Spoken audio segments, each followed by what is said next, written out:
Komið sæl og velkomin í Landsbyggðir. Gestur þáttarins Anna Guðrún Edvardsdóttir, aðjúnt við Háskóla Íslands.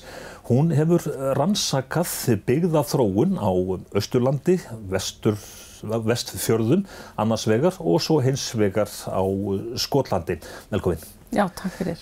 Byggðamál, hægt að halda því fram að öll umræða byggðamál á Íslandi á undanförnum áratugum, hún hafi snúist að fjölga fólki í viðkomandi byggðarlagi og lausnirnar séu svolítið stórar, álver og svo framvegis. Já, það má eiginlega segja að það hafi á undanförnum áratugum verið sú stefna sem að stjórnvöld hafi rekið og íbúar byggðarlaga hafa kallað eftir.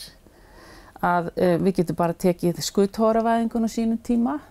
Hún var svona stór aðgerð þar sem að skuttórum var dreift í dreifðu byggðir og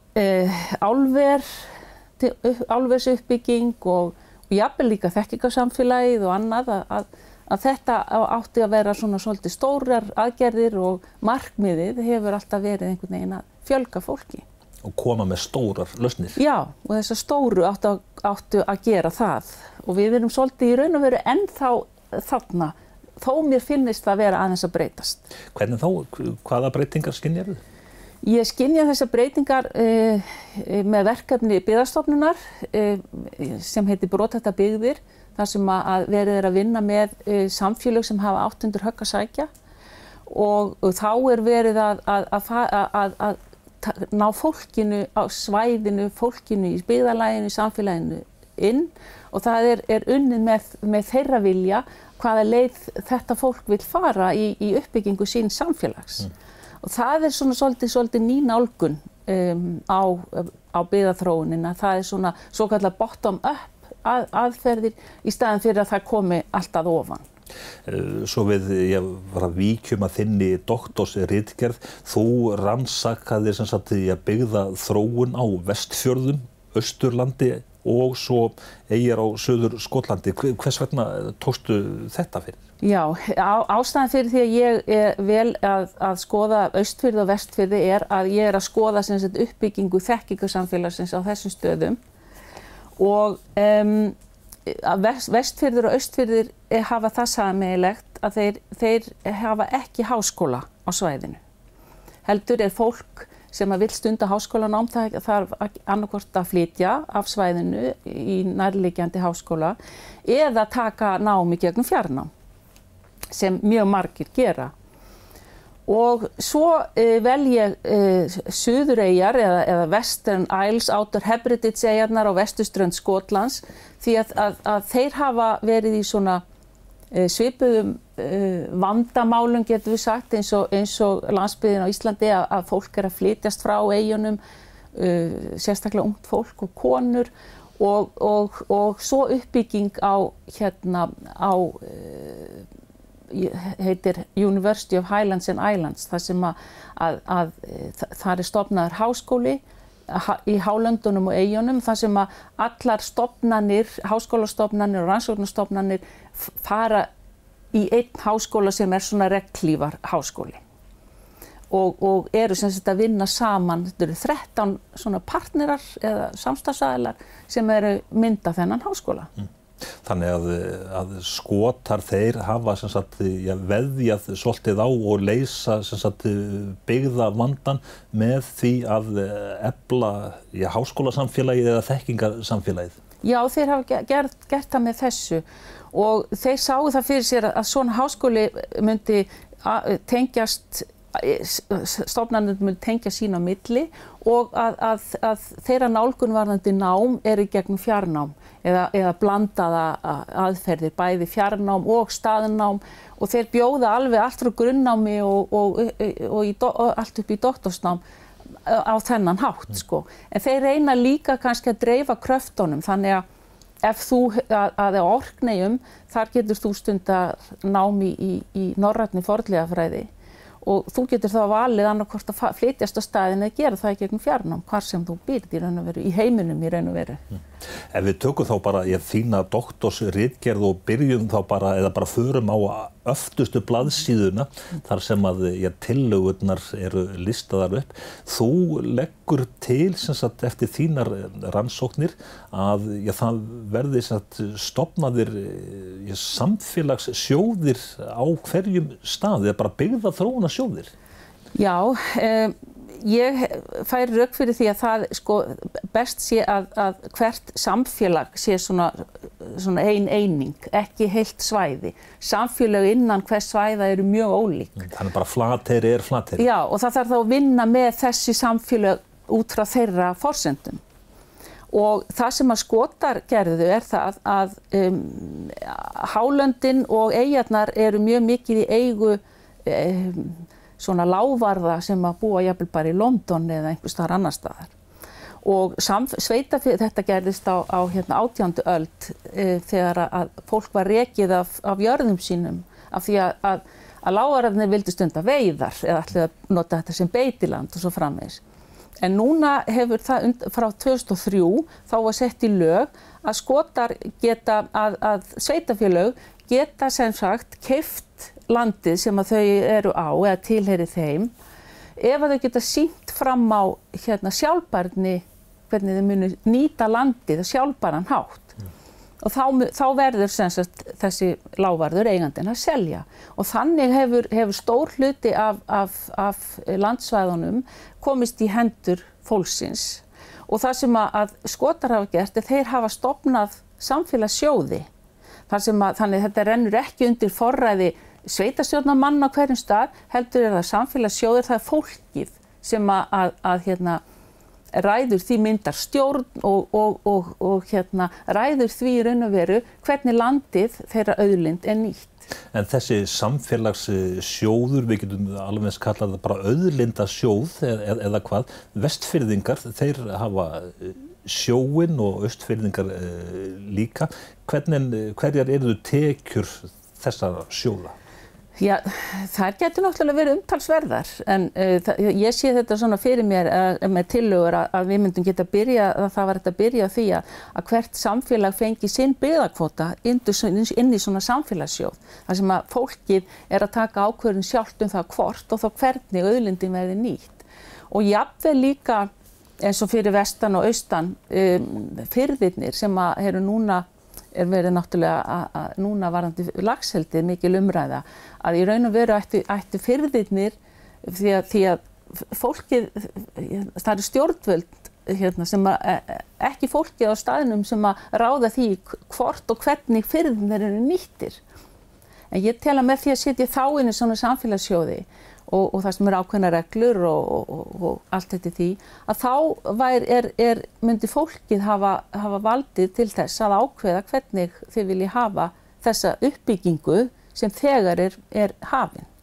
Og ég held að við þurfum að þarna komi þekkingarsamfélagi sterkt inn að með sína rannsóknir og líka það að fólk er orðið meira menntað, það verður einhvern veginn sjálfsörgara og það er meira svona sjálfstraust finnum maður í þessum samfélögum. Fólki er alveg treystandi til þess að taka ákvarðanir hvernig það vill byggja upp sín samfélög. Tökum dæmi fyrirtæki sem að vill hefja laxeldi í firðinum. Já, það þarf fyrst og fremst að gera það út frá eins og Skotarnir á sjálfbæran hátt. Það þarf að vera jafnvægi á milli efnahagslegra, samfélagslegra, umhverfislegra og menningarlegra þátta. Og þegar ég tala menningu þá á ég við svona gildismat og viðhorf og skoðanir. Það þarf að taka tillit til allra í raun og veru. Það er fólk í samfélaginu sem vill kannski fara hægar eða með spurningamerki og það þarf að fá að koma þessum skoðunum á framfæri. Og það þarf að búa til vettvang til þess. Og ef að þetta er gert út frá þessum að hafa sjálfbærna leiðarljósi, þá hef ég engar áhyggjur. En þegar þetta er gert af þeim kannski nótum að það er bara verið að horfa á efnahagslegan ávinning, að það sé það sem að drífur þetta áfram og það sé ekki mikið verið að hugsa hina þættina, að þá myndi ég hafa áhyggjur.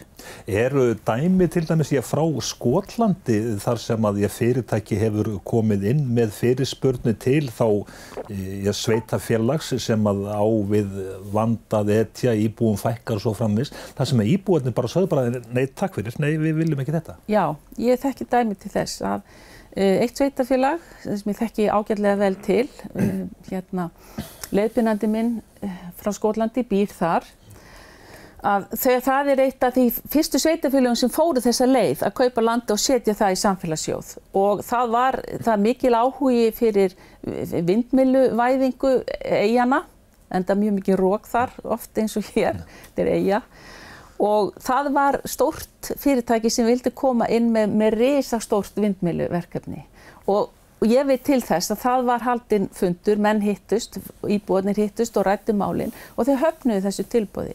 Þetta of stórt fyrir okkur. Við erum ekki á móti, við viljum vindmyllur, garð, við viljum það, en ekki á svona risastóru skala. Við viljum eitthvað sem að hentar okkur og við ráðum svona við. Og íbúarnir bara sögðu nei takk? Já. Í þinni doktorsritgerð, þú talar mikilvægi þess að háskólarnir og þekkingarsamfélagið komið þarna inn. Þú talar líka að það þurfi hreinlega bara að sameina alla háskóla landsins. Já, ég veit að það ekki allir sammála mér að því leytinu til, sko. Við erum náttúrulega með 7 háskóla, bæði einkaháskóla og svo ríkisháskóla og ég oft að velta því fyrir mér og kem með það í ritgerðinni að við myndum búa til svona svipað eins og Skotarnir gera. Að það væri einn stór háskóli eða svona yfirregnhlíf yfir öllu en aðrir háskólar og aðrar rannsóknarstofnanir myndu fara þar undir en halda sínu sjálfstæði. Og við vitum þetta því að menn þurfa bara að fara að vinna meira saman, það þarf að breyta orðræðinu þetta og þetta meira háttar strúktúral breyting en ég held í raun og veru kannski þetta svona að byrja á flestum stöðum á svæðunum, á landsvæðunum og þar hafa þessi þekkingarsamfélög sameinast í svokölluð þekkingasetur. Það sem að þar eru undir, það þá ein stofnun eða eitt yfirheiti, þar undir símenntunarmiðstöð, þar eru háskóla eða rannsóknarstofnanir, þar fjarnámið og jafnvel menningarstofnanir og annað. Þannig að þetta held ég svona að gerast. En hugsunin alla þessa uppbyggingu á Íslandi, þessar símenntunarmiðstöðvar og allt þetta, að hérna alltaf vera að búa til hvert apparat á fætur öðru? Já, ég held að við þurfum að vinna með því að setja þetta svona saman og þá verða svona til svokölluð samlegðar áhrif. Og ég þekki vel þekkingarnir Þingeyinga og hvernig þeir reka þetta á Höfn í Hornafirði og það virðist ganga vel.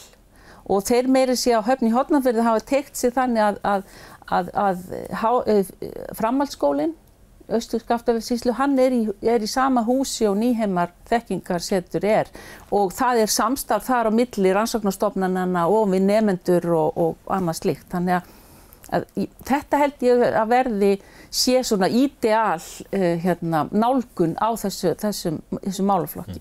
Getum við sagt að þessar tillögur þínar eða þessar niðurstöður úr þínum rannsóknum, getum við talað að þú viljir bara bylta kerfinu eða bylta hugsunarhætti og uppbyggingunni líka? Já, ég stundum sagt það að ef við ætlum að breyta einhverju þá þarf stundum byltingu, sko. En það gerist ekki nema líka orðræðan og hugsunarhátturinn breytist. Okkur hættir alltaf til að þegar að það verður einhver skellur hjá okkur eins og í sambandi við hrunið og annað eða þetta bara alls staðar í heiminum eða og við erum að fara að endurskipuleggja að þá alltaf hættan samkvæmt bara fræðunum að kerfi reynir alltaf að endurskipuleggja sig og verða eins og það var áður en að skellurinn kom, hver svo sem hann er. En þessi uppbygging sem að á Skotlandi, þetta tekur allt tíma. Já. Bara að breyta hugsunum. Ég held það. Og þeir eru búin að tala í mörg ár, ég veit ekki hvað mörg ár, bara að ég held að hafi fyrst komið fram eða einhver hugmynd að stofna háskóla í Hálöndunum upp á 1960. En þá ákváðu þeir að veðja á byggðu upp University of Stirling, sko, háskólann í Stirling. Þannig að 1991 þessi stofnun sett á laggirnar sem var svona vísir að háskóla Hálendana. Og svo óx þetta smátt og 2008 að mig minnir eða 2009 þá fengu þeir viðurkenningu á því að þeir væru háskóli og mættu útskrifa sjálfir. Þannig að þetta tók alveg bara næstu 20 ár að búa þetta apparat til. Þannig að við vitum að þetta tekur tíma en okkur hættir svolítið til Íslendingum að hugsa ekki nógu langt fram í tíman. En þú vilt stór auka íbúa lýðræðið að íbúarnir fái stór aukin völd. Hvernig sérðu þá fyrir þér að þeir afli sér og hafi þá möguleika á því að afla sér þekkinga til þess að geta tekið upplýsta ákvörðun og staðið við hana? Fjarnámið hefur skilað alveg geysilega miklu. Það fjöldi fólk sem hefur farið gegnum fjarnám og býr enn á þeim stöðum þar sem að það stundaði námið. Það hins vegar það kom fram í niðurstöðunum hjá mér að á Íslandi þá eru þátttakendurnir sem ég talaði við voru ekkert sérstaklega ánægðir með hvernig háskólarnir standa sig varðandi framboð á fjarnámi. Og enn sem komið að þá eru við svolítið föst í því að það séu bara sumar greinar sem við getum boðið í fjarnámi. Aðrar séu bara ekki til þess fallnar að vera í boði í fjarnámi. En það bara, annars staðar hefur það sýnt að það hægt að vera með allt í fjarnámi. Og það sú krafa að háskólarnir stórauki framboð sitt í fjarnámi á öðrum sviðum heldur en bara það sem að menntavísindasvið hefur verið. Þeir eru með allt sitt í fjarnámi. Annað mjög takmarkað nema háskólinn á Akureyri og hefur staðið sig ágætlega en það á að vera hægt til dæmis að læra líffræði í fjarnámi eða jafnvel bara félagsfræði frá Háskóla Íslands. En þetta ekki hægt. Það svo sem engin stefna í gangi varðandi það annað en að hver kennari hefur eiginlega það að segja hvort hann vilji bjóða upp á sitt í fjarnámi eða ekki. En þegar þú hefur verið að tala fyrir þessum hugmyndum þínum, hvaða viðbrögð ertu að fá? Ég náttúrulega aðalega rætt á menntavísindasviðinu þetta bara sjálfsagður hlutur. Þetta náttúrulega var það sem gamli kennaraháskólinn byrjaði með. Þannig að það eru allir á þessum nótum. Ég hef svo sem ekki viðrað þetta mikið við aðrar. Pólitíkin ekki á þessum nótum? Nei, það háskólinn náttúrulega sjálfstæð stofnun og ræður sér svolítið sjálf, En ég veit alveg að fólk hefur fengið sem hefur sóst eftir því að taka eitthvað önnur fög í fjarnámi, þá hefur það verið leyst fyrir hvern og einn. En þetta svo þungt einhvern veginn í vöfum. Þetta þarf að vera bara ákveðin stefna. Það bara allt, við getum lært allt í fjarnámi. Tæknin orðin þannig að það ekkert mál.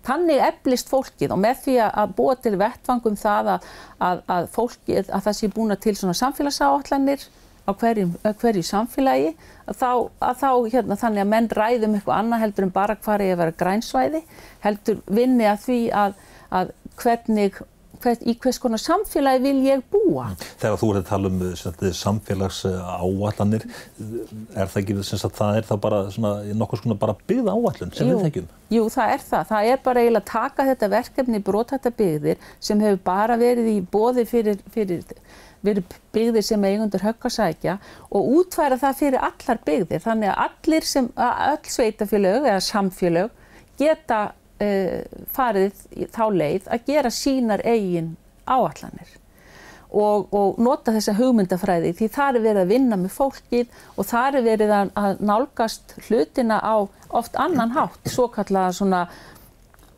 svona svæðisbundin hátt eða svona place-based og þannig að það verið að vinna með fólkið og svæðið og til dæmis að vera ekki að vera að velta eitthvað fyrir sér hvað við erum fá og við þurfum að fjölga hugsum okkur sem búum hérna hvernig líður okkur hérna, hvernig viljum við á samfélagið okkar þróist næstu 5-10 árin. Ekki alltaf að gnáta þá sem að fara. Nei, það koma nýjir í staðinn, við vitum það alveg og það eðlilegt að samfélög endurnýi sig og við vitum að nútíminn í dag þannig að fólk hreyfanlegra.